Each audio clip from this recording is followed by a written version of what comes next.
In August 2000, Corporal Ted Foss with the Minnesota State Patrol was struck by a vehicle and killed during a routine traffic stop on Interstate 90 in Rochester, Minnesota.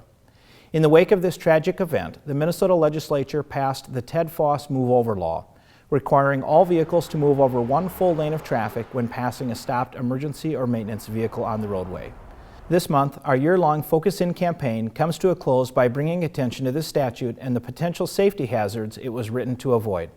Let's join Fire Captain Ryan Quinn to find out more about this important law.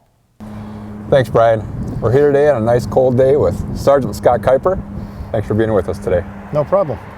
We're going to talk about the Move Over law and how we can keep our officers and fire department personnel safer on the roadways. Sure.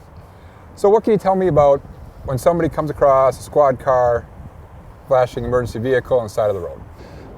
Whenever a motorist sees an emergency vehicle, or you might see the first response, they're also known as the highway helpers out there, fire truck, ambulance, even a construction vehicle, they are required to do one of two things. If you're on a multi-lane road, you're required to move over at least one full lane width apart from the emergency vehicle or whatever vehicle's on the side of the road. If you're on a two-lane roadway, for instance, one lane in each direction, you can't obviously cross over the wrong side of the road, then you're required to reduce your speed.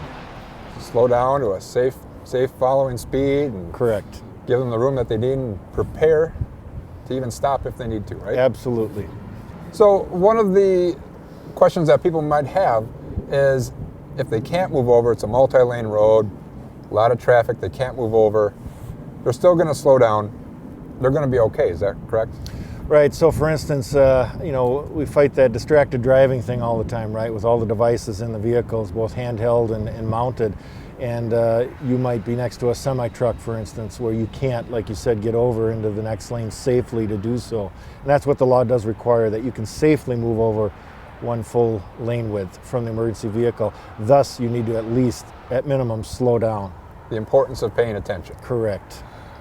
And for those that maybe aren't paying attention, what can they expect should they don't move over, they're inattentive, and they put us all at risk?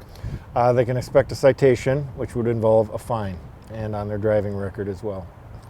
Nobody wants that, and more importantly, we like to keep ourselves safe. You are correct. Our biggest goal is that so officers, firefighters, any personnel working on the roadways are not injured or struck or put in any more danger than we already are working in that uncontrolled environment. That is one of the most dangerous places that we do work. Correct, and that's the other thing is many times we're unable as emergency responders to pick the spot where we come across vehicles. It could be a car fire or a stalled vehicle, and we don't have the ability to move it. It could be over the crest of a hill, etc., where the line of sight of the driver is reduced. Thus, it's more important for them to pay even closer attention to what's ahead than ever before. That's good advice. Thanks a lot for taking some time outside today. Talk with us about this law. It's very important. It is. Brian, back to you in the studio. Thank you, Ryan.